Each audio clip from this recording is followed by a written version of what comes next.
Life-changing moments tend to get seared into our memory, especially when those life-changing moments involved a message from God, and whether those life-changing moments are a matter of life and death.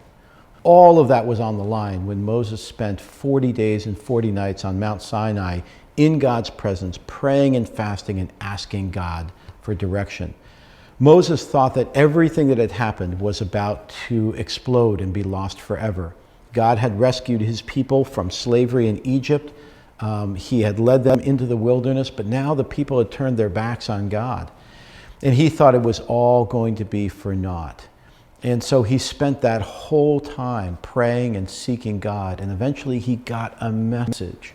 It was a message that he brought down to the people of that generation, and it's a message that he relays a generation later in Deuteronomy chapter 10. It's what we're looking at this morning. And I think it's notable because Moses is telling a story of what happened 38 or 40 years earlier. But you can hear that he says this message is current. He sees that this message is meant for the generation he's talking to now. And I think by extension, this is a message for you and I as well. Because in short, what Moses is talking about is, why are you here? What does God want of you? Why has God kept you around? What is his call on your life? It is the very heart of everything that God is saying to us through this series in Deuteronomy. So in Deuteronomy chapter 10, starting in verse 10, is where he relays the part about being on the mountain. He says this, "Now I had stayed on the mountain 40 days and 40 nights, as I did the first time, and the Lord listened to me, and this time also it was not his will to destroy you. Go, the Lord said to me, and lead the people on their way so that they may enter and possess the land I swore to their ancestors to give them." And so the message was this: it was not his will to destroy you. Though the people had been disobedient, though they had turned their backs on God, it was not God's will to destroy them. Instead, he still had a plan for them. And so he said, go and tell them what I want them to know and take them to the promised land. And so now in Deuteronomy, this is again a generation earlier, he says in verse 12, he says, "And now Israel, what does the Lord, your God, ask of you?" And that's what he says. This is what I'm trying to tell you. We are about to enter a whole new world. What does the Lord ask of you? And I think that what he says to them echoes to us. We are about to enter a new world. We are definitely turning a page in history. And so what does God ask of us, of you and me? Verse 12, "And now Israel, what does the Lord your God ask of you, but to fear the Lord your God, to walk in obedience to him, to love him, to serve the Lord your God with all your heart and with all your soul, and to observe the Lord's commands and decrees that I am giving you today for your own good." This is the heart. This is the message of really, the rest of Deuteronomy is just explaining what he means here. He says, this is what I want. Fear the Lord, walk with the Lord, love, serve the Lord, and observe the Lord's commands. Together, they paint a picture of a people who serve God wholeheartedly in every area of their lives. He is saying, as you go into the promised land, here's what I want. I want you to be people whose lives are centered on me. I want you to fear in the Bible means to reverence. It means to hold God in a position of reverence. So to reverence God as God, to live as the people who take God seriously, but also very practically to observe his commands and to do what he says. And then the heart of it, to love God. And then he says to serve him and to observe his commands. Notice that there's a balance here of emotions and of actions. You know, the emotions are to fear and to love, right? And of course, if you have a love relationship with somebody, if you really love somebody, then their heart, their will, their desires are going to change your life. You're going to be affected by what they desire. So when we have a love relationship with God, then we want to know what his will is, and we will change our lives to follow his will. Because after all, he's not just somebody that we love. We would change our lives for anybody that we loved, but he is God. And so we should change our lives to absorb and to follow his life completely. And so he says, this is what I want. You are moving into the promised land. On every border, there'll be other countries, people who do not know me. They don't understand me, they don't worship me, but you are to be the people who do worship me. And I am calling you to be my people. At the heart of it is a love relationship with God that affects every area of our lives. Interesting that these are balanced, because if you think about it, if our relationship with God is just emotions, we go to services and we hear the music and we're very moved, then it's largely just sentimentality. If it's just actions, if you say, I follow God and I'm just going to do what he says, but I have no personal relationship with him, then it just becomes either formalism or worse, even legalism.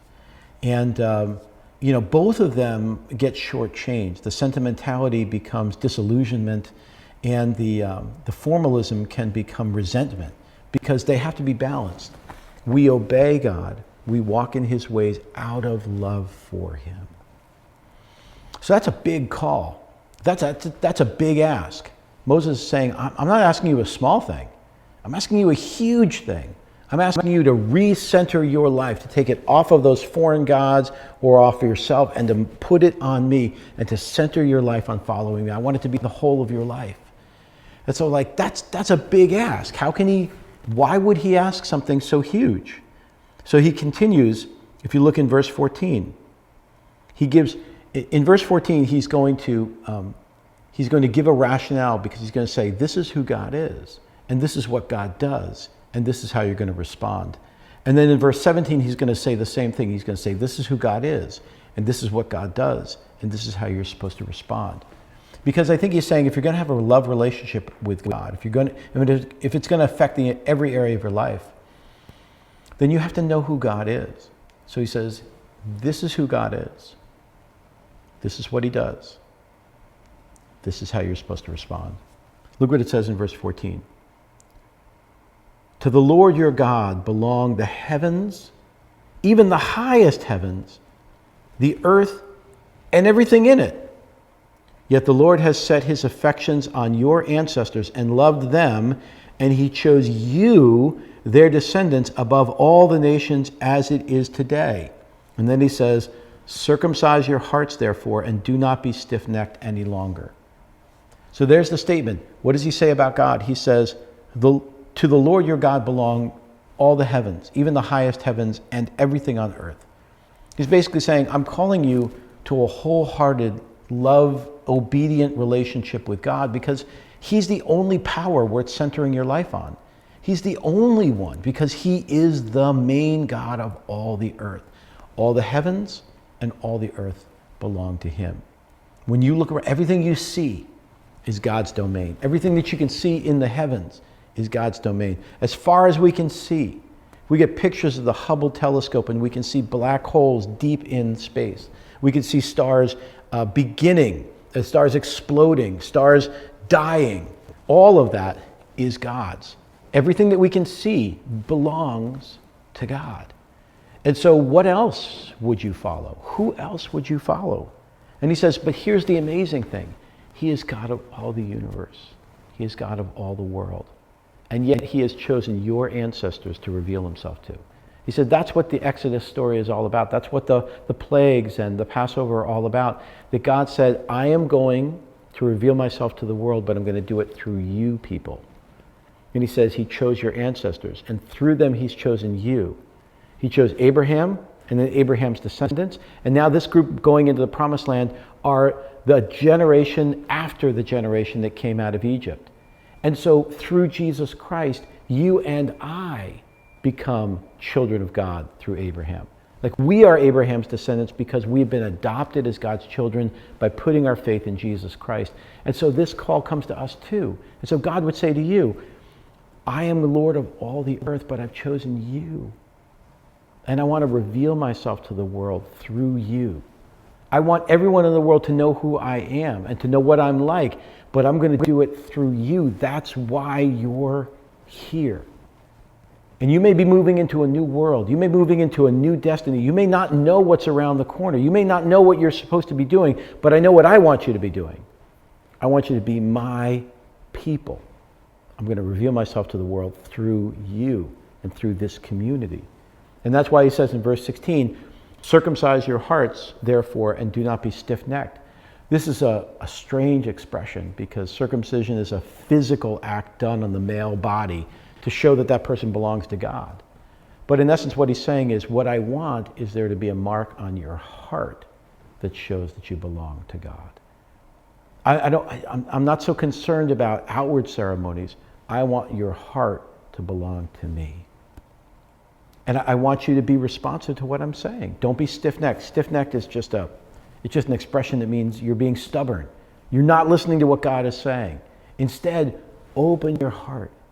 Hear what God is saying to you. Hear what God is saying to you. And so, what would it look like if we did center ourselves on God? What would it mean if as adopted children of God through Jesus, we centered our lives on Jesus Christ and we took seriously the call to be his people in a world where most people don't know who God is and don't care? In verse 17, he does the same thing. This is who God is, this is what he does, and this is how you're supposed to respond. Look what it says in verse 17. For the Lord your God is God of gods and Lord of lords, the great God, mighty and awesome, who shows no partiality and accepts no bribes. He defends the cause of the fatherless and the widow and loves the foreigner residing among you, giving them food and clothing, and you are to love those who are foreigners, for you yourselves were foreigners in Egypt. So here it is. Here's who God is. The Lord, your God, is the God of God and the Lord of lords, the great, mighty, and awesome God. He shows no partiality. And this is what he does. He defends the cause of the fatherless and the widow and loves the foreigner residing among you, giving them food and clothing. And this is what we are supposed to do in verse 19. And you are to love those who are foreigners, for you yourselves were foreigners in Egypt. So what would it look like if we lived as God's people in this world when most people don't care about him? It would be that we would be reflecting his love and his character to those around us, and in particular to the most vulnerable. He says he is the Lord of lords and the God of gods. This expression, the great and mighty, he says he is the great and mighty El.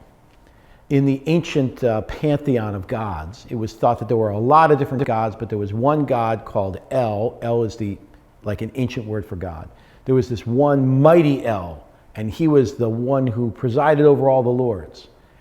And so Moses is using that language to speak to his people and say, the one we worship is the mighty El.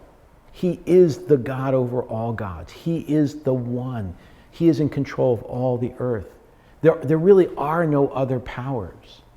And yet, this great and mighty God, who shows no partiality and he can't be bought, right? You can't appease this God. He can't be bought. You know, he can't be bribed like a king. But that's not to worry because he's already put his favor on you. He says, this God, he defends the cause of the fatherless, the widow, and the foreigner residing among you. Then he says, so you should do the same thing. That's a surprising phrase. It might be so common to us that we realize just how shocking it would be. That he says, I am the strongest power in the universe, and I use my power to defend those who are powerless in society. The fatherless, the widow, the foreigner, these were all people who had no power.